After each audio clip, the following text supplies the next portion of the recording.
Car புறப்பட்டது. திரிலோக்கிடம் கண்களால் விடை பெற்றாள் ரக்ஷிதா. கோவைக்கு வந்து 2 நாட்களுக்கு மேல் ஆகிவிட்டது. இதற்கு மேலும் தங்கியிருக்க முடியாது என்பதால் ரகுநந்தனும் குடும்பத்துடன் புறப்பட தயாரானார். அப்பா, முரளி விஷயமா நான் மதுரைக்கு போயிட்டு பிறகு சென்னை வந்து விடுகிறேன். சிவானியின் அப்பாவும் போன் போட்டு கொண்டே இருக்கிறார் என்றான் திரிலோக். அப்படியே செய் என்றார் ரகுநந்தன். மனைவி சுகாசினியிடம் ரகுநந்தன் புறப்பட தயாரான போது அமிர்தா தேம்பி தேம்பி அழ ஆரம்பித்து விட்டாள். நீ ஏன் அலற? உனக்கு இனி எந்த குறையும் வராது. இது என் நண்பன் வீடு. என்னை விட அவன்தான் உன்னை நன்றாகவே பார்த்து கொள்வான். உன்னை விரும்பி ஏற்றுக்கொண்ட நல்ல கணவன். பிறகு எதற்கு இந்த அழுகை? அமிர்தாவை தேற்றினார் ரகுநந்தன். உங்களை எல்லாம் விட்டு விலகி இருக்க வேண்டி வந்து விட்டதே, அதை நினைக்கும் போதுதான். அதுக்காம அழுற? ஒரு ஃபோன் போட்டால் வந்துட்டு போறோம். இல்லை, உனக்கு வரணும்னு தோணுச்சுன்னா சென்னைக்கு வந்துட்டு போ. இவங்க வேணான்னு சொல்ல போறாங்களா என்ன? அமிர்தாவின் உச்சந்தலையில் வருடி கொடுத்தார் ரகுநந்தன். அமிர்தாவின் பாட்டியும் துணிப்பையை எடுத்துக்கொண்டு புறப்பட தயாரானால். அப்பத்தா கூட வா வராங்க? சின்ன குழந்தை மாதிரி கேட்டாள் அமிர்தா. ஆமாம்மா, அப்பத்தா நீ எங்க கூட இருந்துட்டு போகட்டும், நாங்க பாத்துக்கிறோம் என்று ரகுநந்தன் சொன்னபோது அமிர்தாவால் அழுகையை கட்டுப்படுத்த முடியவில்லை. நீ மகராசியா வாழ்ந்தா அதுவே எனக்கு போதும் என்று கண்ணீர் சிந்தினாள் பாட்டி. ரகுநந்தன் சுகாசினி புறப்பட அவர்கள் பின்னால் பேத்தியை பார்த்தபடியே நடந்தாள் பாட்டி. என்ன இருந்தாலும் இவ்வளவு பாசம் கூடாது, தைரியமா இருக்க பழகிக்கொள் என்று அமிர்தாவுக்கு புத்திமதி சொன்னான் திரிலோக். தந்தையும் தாயும் கிளம்பிய 1 மணி நேரத்தில் திரிலோக்கும் முரளி மிருதுலாவுடன் மதுரைக்கு புறப்பட்டார். மதுரை முரளி வீடு. கோவர்த்தனுக்கு போன் போட்டான் திரிலோக். கோவர்த்தன் பேசினார். வீட்டுக்கு வரலாம் என்று இருக்கிறோம். வரலாமா என்றான் திரிலோக். எப்ப வேணுனாலும் நீங்க வரலாம். You are most welcome any time என்று பலமாக சிரித்தார் கோவர்த்தன். சிவானி, அப்பா வர சொல்றார். உங்களிடம் நான் சொல்லி இருந்தது மாதிரி முரளி கல்யாணத்தையும் பேசி முடிச்சிடுவோம், சுந்தரவதனத்திடம் சொன்னான் திரிலோக். மனைவி கனகவல்லியின் முகத்தை பார்த்தார் சுந்தரவதனம். போவோம் என்றாள் கனகவல்லி. கோவர்த்தன் வீடு. வாங்க டாக்டர். வாங்கய்யா, வாங்கம்மா என்று கைகொப்பி வணங்கி வரவேற்றார் கோவர்த்தன். ஷமிராவும் வரவேற்று இவர்களை உட்கார வைத்தாள். முரளி, ஏன் நிக்கிற? வாப்பா, இப்படி வந்து உட்கார் என்று முரளியையும் உட்கார சொன்னார் கோவர்த்தன். மருத்துவமனையில் இருந்து திரும்பிய பிறகு கோவர்த்தன் ரொம்பவும் மாறிதான் போயிருந்தார். அவரிடம் முன்பிருந்த அந்த பகட்டை காண முடியவில்லை. மிகவும் அமைதியானவராக தெரிந்தார். முரளிக்கு ஆச்சரியமாக இருந்தது. இது சிவானியின் அப்பா தானா? சிறிது நேரம் அவரையே கவனித்துக் கொண்டிருந்தான். சிவானி இல்லையா? திரிலோக் வாய் மூடவில்லை. அதோ வந்துவிட்டாள். டாக்டர் வாங்க வாங்க என்று வரவேற்றவள் முரளியின் பெற்றோரையும் வணங்கினாள். பேச வேண்டியது இனி எதுவும் இல்லை. நாள் மண்டபம் எல்லாம் பார்த்தாச்சு. நீங்க மாப்பிள்ளைய மட்டும் திருமணத்துக்கா அனுப்பி வச்சா போதும், வேறு எதையும் செய்ய வேண்டியதில்லை. பை த பை, மிருதுலாவுக்கு ஒரு நல்ல வரன் வந்திருக்கு, வர சொல்றேன். அவங்களுக்கு இதே ஊர் மதுரை தான். உங்களுக்கு இதில் அபிப்பிராயம் இருந்தால் அவர்களையும் என்றார் கோவர்த்தன். எதையோ சொல்ல வேண்டும் போல் இருந்தது சுந்தரவதனுக்கு. நீங்க என்ன சொல்ல வர போறீங்கன்னு எனக்கு புரியுது. அது சொல்ல வாயெடுத்தார் கோவர்த்தன். அப்பா, தடுத்தாள் சிவானி. கோவர்த்தனால் சொல்லாமல் இருக்க முடியவில்லை. சிவானி, சொல்லித்தான் இந்த விஷயமே எனக்கு தெரிய வந்தது. உங்கள் மகள் மிருதுலா வேலை பார்க்குற ஐடி நிறுவனத்தில் ப்ராஜெக்ட் மேனேஜரா ஒரு பையன் இருக்கான். பேர் சரவணன். உங்க சமூகம்தான். உங்க பொண்ண அந்த பையன் விரும்பினானாம். மிருதுலாவிடம் கூட கேட்டிருக்கான். மிருதுலா பயந்து போய், இதெல்லாம் எனக்கு தெரியாது, எங்க அப்பா அம்மாவை வந்து பாருங்க என்று சொல்லி அந்த பையனிடம் பேசுவதையே தவிர்த்து இருக்கு. சிவானிக்கும் நல்லா தெரிஞ்ச பையன்தான், நல்ல வசதியான குடும்பத்து பையன்தான். என்ன சொல்றீங்க? சுந்தரவதனத்தின் பதிலுக்கு காத்திருந்தார் கோவர்தன். முரளியை பார்த்தான் ஸ்ரீலோக். அவன் கண் அசைத்தான். மிருதுலாவுக்கு இதில் விருப்பம்னா பார்க்கலாமே என்றான் ஸ்ரீலோக். ஐயா, நீங்க என்ன சொல்றீங்க? சுந்தரவதனத்தின் சம்மதத்தை கேட்டான். மனைவியின் முகத்தை பார்த்தார் சுந்தரவதனம். சரிப்பா, உங்க மனதுக்கு நல்லதுன்னு பட்டா செய்யுங்க என்றார். அப்போ அவங்கள உங்க வீட்டுக்கு வந்து பார்க்க சொல்றேன் என்றார் கோவர்தன். சரி என்பதை போல் தலையாட்டினார் சுந்தரவதனம். ஒரே கல்லில் 2 மாங்காய் என்பார்களே, அது இதுதானா? சிவானியின் புத்திசாலித்தனத்தை மெச்சினான் ஸ்ரீலோக். சிவானி முரளி திருமணம் பற்றி மீண்டும் பேச்சு திரும்பியது. நினைத்தவாறு பேச்சு நல்லபடியாக முடியவே வீடு திரும்பினர். அடுத்த நாள் கோவர்தன் சொன்னது போலவே மிருதுலாவை பெண் பார்க்க வந்துவிட்டனர் சரவணனின் பெற்றோர். அவர்களது தோற்றத்தை பார்க்கும் போதே வசதியான குடும்பத்தை சேர்ந்தவர்கள் போல் தெரிந்தது. வீட்டில் கூடத்தில் அமர்ந்து செய்தித்தாள் பார்த்து கொண்டிருந்த திரிலோக் தான் அவர்களை வரவேற்று உட்கார வைத்தான். முரளி என்று அவன் அழைத்தபோது மிருதுலா வந்து நின்றாள். அம்மா, அப்பாவை கூப்பிடு என்றான் திரிலோக். அதோ அவர்களே வந்து விட்டனர். அவர்களை பார்த்ததும் கோவர்தன், சார் இவர்களை அனுப்பி வச்சிருக்கார் என்றான் திரிலோக். உங்க பொண்ணு விஷயமா தான் பேச வந்திருக்கோம் என்றனர் அவர்களும். அதற்குள் முரளியும் அங்கு வந்து சேர்ந்தான். ஏன் உங்க பையனை அழைத்து வரவில்லையா என்று திரிலோக் கேட்டுக்கொண்டிருக்கும் போதே உள்ளே வந்தான் சரவணன். இதோ எங்க பையனே வந்துட்டான் என்றார். அவனது தந்தை. பளிச்சென்ற முகம், உடல் எடைக்கு ஏற்ற உயரம், நல்ல நிறம், மிருதுலாவுக்கு ஏற்ற மாப்பிள்ளையாகவே தெரிந்தான். வாங்க சரவணன், உட்காருங்க வரவேற்றான் திரிலோக். பையனின் தந்தை தங்களை அறிமுகப்படுத்தி கொண்டார். என் பேர் மருது பிள்ளை, இவங்க என் மனைவி மரகதம், ஒரே மக சரவணன், தொழில் பட்டு நூல் வியாபாரம்தான் என்றார். உங்களை பற்றிய எங்களிடம் கோவர்தன் சார் ஏற்கனவே சொல்லி இருக்கிறார்.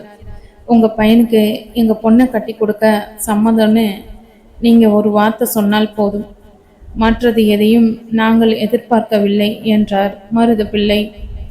எதுக்கும் ஒரு வார்த்தை எங்க மகளையும் கேட்டுக்கிறோமே என்றார் சுந்தரவதனம். தாராளமா கேட்டுக்கோங்க, அதுதானே முக்கியம் என்றார் மருது பிள்ளை. அம்மா, மிருதுலா என்று அழைத்தார்.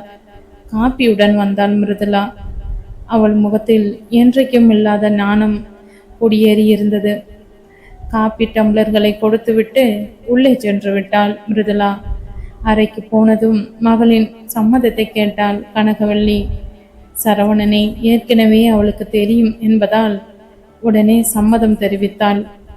இந்த கல்யாணத்தில் என் மகளுக்கு சம்மதம்தான் என்று வந்து சொன்னாள் கனகவல்லி. பிறகு என்ன, திருமணம் முடிந்த மாதிரிதான் என்றார் மருது பிள்ளை. சரவணன் முகமும் மலர்ந்தது. நீங்க உங்க பொண்ணை எங்க மகனுக்கு கொடுக்க சம்மதித்ததற்கு ரொம்பவும் சந்தோஷம் என்றாள் மரகதம். வந்த காரியம் வெற்றியாக முடிந்ததில் அவர்களுக்கு மட்டற்ற மகிழ்ச்சி. Saravanan, you R A lucky man என்று கை கொடுத்து வாழ்த்தினான் திரிலோக். அவர்கள் விடை பெற்றனர். மருது பிள்ளை தன்னை பற்றி ஒரு வார்த்தை கூட கேட்காதது திரிலோக்கிற்கு ஆச்சரியமாகவே இருந்தது. இது பற்றி அவன் முரளியிடம் கேட்டபோது, உன்னை பற்றி எல்லா விவரமும் அவங்களுக்கு தெரியும். சிவானி அண்ணி உங்களை பற்றியெல்லாம் அவர்களிடம் ஏற்கனவே சொல்லி இருக்காங்க என்றாள் மிருதுலா. ஓஹோ, இது எல்லாமே உன் வேலைதானா என்று மிருதுலாவை விரட்டினான் திரிலோக். ஆமா என்று கூறியபடி கனகவல்லி பின்னால் போய் ஒளிந்து கொண்டாள் மிருதுலா. சுந்தரவதனம், முரளி எல்லோருமே சேர்ந்து சிரிக்க வீடே கலகலப்பானது. மதுரையில் திருமண களை கட்டியது. ஒரே மேடையில் சிவானி, முரளி, மிருதுலா, சரவணன் திருமணம் நடந்தேறியது. மதுரை விஐபிக்கள் வாய்ப்பிழந்து பார்க்கும் அளவுக்கு மகள் சிவானி முரளி திருமணத்தை ஜாம் ஜாம் என்று நடத்தி முடித்தார் கோவர்த்தன். உங்களுக்கு ரொம்ப பெரிய மனசு சார். சிவானி, முரளி, மிருதுலா, சரவணன் திருமணத்தை இவ்வளவு கிராண்டா நடத்துவீங்கன்னு என்று நான் நினைத்து கூட பார்க்கவில்லை என்று கோவர்த்தனை மனம் நிறைந்து பாராட்டினான் த்ரீலோக். ரக்ஷிதா குடும்பத்துடன் வந்து இத்திருமணத்தில் கலந்து கொண்டாள். டாக்டர், எல்லாம் உங்களிடமிருந்து கற்றுக்கொண்டதுதான் என்றார் கோவர்த்தன். 2 நாட்கள் மதுரையிலேயே தங்கியிருந்த த்ரீலோக் பிறகு பெற்றோருடன் சென்னை திரும்பினான். அடுத்த 2 நாளில் சென்னையில் திரிவேணி பிரணேஷ் திருமணம் மார்வடி முறைப்படி நடந்து முடிந்தது. மகள் திருமணத்துக்கு காரணமான த்ரீலோக்கை தனது பெற்றோருக்கு அறிமுகப்படுத்தி வைத்தான் விநாயகராம். வயதில் இளையவராக இருந்தாலும் உங்கள் உதவியை எங்கள் வாழ்நாளில் மறக்க முடியாது என்று விநாயகராம் பெற்றோர் நன்றி தெரிவித்துக் கொண்டனர். திருவேணி திருமணம் அண்ணா நகர் பகுதியையே ஒரு கலக்கு கலக்கிவிட்டது. எல்லா வேலைகளையும் தானே எடுத்து போட்டுக்கொண்டு திருவேணி திருமணத்தில் பம்பரம் போல் சுழன்றான் த்ரீலோக். முரளி, மிருதுலா திருவேணி திருமண நிகழ்ச்சிகளால் த்ரீலோக்கிற்கு 1 மாத காலம் ஆஸ்பத்திரி பணிகளை கவனிக்க முடியாமல் போனது. புதுமண தம்பதிகள் தேனிலவுக்கு குழு குழு என்று இருக்க வெளிநாடுகளுக்கு சென்று விட்டனர். திருவேணியோ புது கணவனுடன் அமெரிக்காவிற்கு பறந்து விட்டாள். சற்று மூச்சு வாங்கி கொள்ளலாம் என்று நினைத்த த்ரீலோக்கிற்கு திருமண நாள் நெருங்கிவிட்டது. நண்பர்களுக்கு உறவினர்களுக்கும் திருமண அழைப்பிதழ் கொடுப்பதில் ரகுநந்தனும் சுகாசினியும் அலைச்சலாகி விட்டனர். முதல் அழைப்பிதழை குடும்பத்துடன் ஈரோடு சென்று தனது அக்காள் ரங்கநாயகியிடம் கொடுத்து அழைப்பு விடுத்தான் ரகுநந்தன். தம்பி தன்னை நேரில் வந்து அழைத்ததற்கு ரொம்பவும் சந்தோஷப்பட்டாள் ரங்கநாயகி. அக்கா, நீங்க தான் இந்த திருமணத்தை முன்னின்று நடத்தி வைக்கிறீங்க. உங்க கையால தான் இந்த திருமணமே நடக்குது என்று பாசம் பொழிந்தான் ரகுநந்தன். த்ரீலோக் தனக்கு தெரிந்த நண்பர்கள் விஐபிகளுக்கு திருமண அழைப்பிதழை நேரில் சென்று கொடுத்தான். ரக்ஷிதாவும் தனது உறவினர்களுக்கு நேரில் அழைப்பிதழ் கொடுத்து அழைப்பு விடுத்தாள். சென்னை அண்ணா நகரில் பிரம்மாண்டமான திருமண மண்டபத்தில் த்ரீலோக் ரக்ஷிதா திருமணம் மிக விமர்சையாகவே நடந்தது. ரங்கநாயகி மங்கள நாணை எடுத்து த்ரீலோக் கரங்களில் கொடுக்க அவன் அதை ரக்ஷிதா கழுத்தில் கட்டினான். திருமணத்திற்கு த்ரீலோக்கிற்கு நெருக்கமான அத்தனை விஐபிகளும் நண்பர்களும் வந்து வாழ்த்தினர். முரளி, சிவானி, அமிர்தா, அருண்குமார், மிருதுலா, சரவணன் அவர்கள் குடும்பத்தினர் என்று அனைவரும் வந்திருந்தனர். முரளி மாப்பிள்ளை தோழன் போல த்ரீலோக் கூடவே இருந்து எல்லா வேலைகளையும் கவனித்து கொண்டான். திருவேணி கணவனுடன் அமெரிக்காவுக்கு சென்று விட்டதால் அவளால் மட்டும் திருமணத்திற்கு வர முடியாமல் போய்விட்டது. விநாயகராம் சேத் மனைவி சங்கமித்ராவுடன் தனது பெற்றோர் மற்றும் சகோதரிகளுடன் வந்திருந்து ரகுநந்தனுடன் இணைந்து திருமண வேலைகளை முன்னின்று கவனித்தார். அமிர்தாவும் மிருதுலாவும் கூட சுகாசினிக்கு ஒத்தாசையாக இங்கும் அங்குமாக ஓடிக்கொண்டு இருந்தனர்.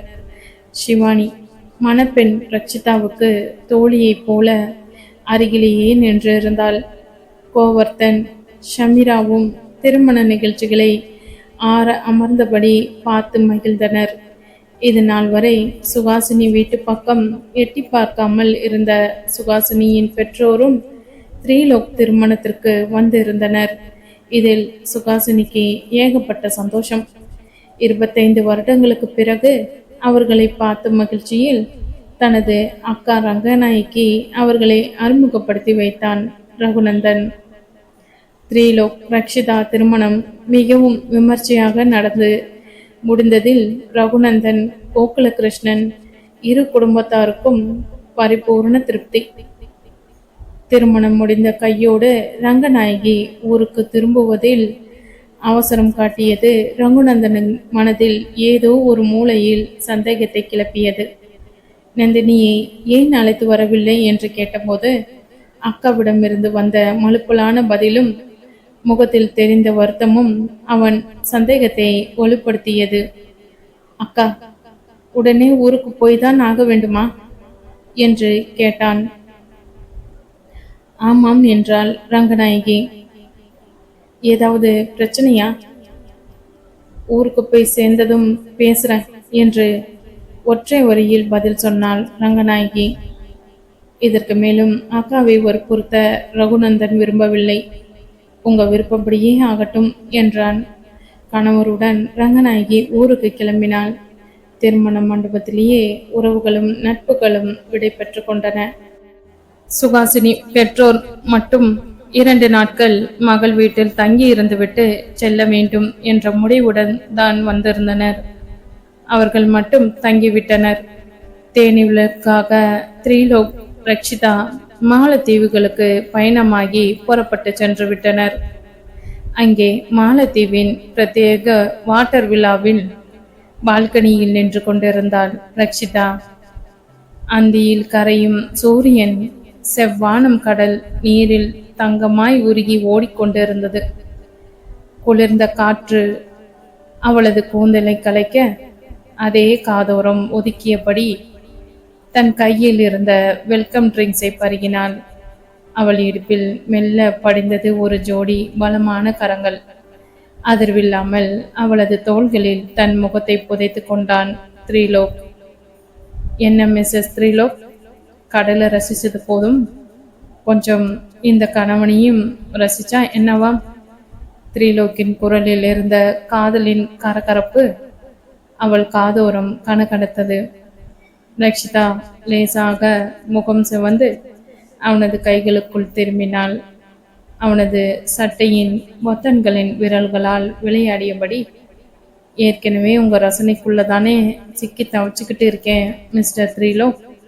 இப்பதான் சென்னை ஏர்போர்ட்ல கிளம்புன மாதிரி இருக்கு. அதுக்குள்ள நம்ம மாலத்தீவுக்கே வந்துட்டோம் என்றாள். ஆமா, ஏன்னா இந்த திரிலோக்குக்கு அவனோட தேவதைய சீக்கிரம் உலகத்தோட தொல்லை இல்லாத ஒரு இடத்துக்கு கூட்டிட்டு வரணும்னு அவசரம். இப்ப பாரு, இந்த தீவு, இந்த கடல், இந்த வானம், அப்புறம் நாம 2 பேரும் மட்டும்தான் என்று அவளது நெற்றியில் தன் உதடுகளை அழுத்தினான். அறைக்குள் மெல்லிய மெழுகுவத்தி வெளிச்சம் மட்டும் எரிந்து கொண்டு இருந்தது. படுக்கை அறை முழுவதும் மல்லிகை மற்றும் ரோஜா இதழ்களால் அலங்கரிக்கப்பட்டு இருந்தது. ரக்ஷிதா பட்டு போன்ற ஒரு மெல்லிய இரவு உடைக்கு மாறியிருந்தாள். கண்ணாடி முன் நின்று தன் கம்மல்களை கலற்ற முயன்றவளின் கைகளை கண்ணாடியின் வழியே அவளையே பார்த்து கொண்டிருந்த திரிலோக்கின் கைகள் தடுத்தன. நானே கலட்டி விடுறேன் ரஷி என்றவன் மெதுவாக அவளது காதோரம் கம்மலை கலற்றினான். அவனது விரல்கள் அவளது கழுத்து சதையில் பட்டபோது ரக்ஷிதாவுக்குள் ஒரு மின்சாரம் பாய்ந்தது. கண்ணாடி வழியாக அவளது வெக்கத்தை பார்த்த திரிலோக் அவளை அப்படியே அள்ளி தூக்கி கொண்டு மெத்தையை நோக்கி நடந்தான். திரிலோக், என்ன பண்றீங்க, விடுங்க என்று போலி கோபத்துடன் அவனது மார்பில் லேசாக அடித்தாள். மாட்டேன், இன்னைக்கு உன்னை விடவே மாட்டேன். இந்த நொடிக்காக தானே நான் இத்தனை நாளாக காத்திருந்தேன் என்று அவளை மெத்தையில் கிடத்தி அவள் அருகில் சரிந்தான். ரக்ஷிதாவின் கண்கள் காதலோடு ஒருவித மெல்லிய பயத்தோடும் அவனது கண்களை சந்தித்தன. எனக்கு ஒரு மாதிரி பயமா இருக்கு திரிலோக். அவளது இதழ்களில் தன் விரல் வைத்து தடுத்தான். பயமா? ஏங்கிட்டியா? ரக்ஷி, நான் உன்னோட கனவு மட்டும் இல்லை, உன்னோட பாதி. உன்னை காயப்படுத்த மாட்டேன்டி என்று மென்மையாக அவளது இதழ்களை தன் இதழ்களால் சிறைப்பிடித்தான். அந்த முத்தத்தில் காதலும் காமமும் சமமாய் கலந்திருந்தது.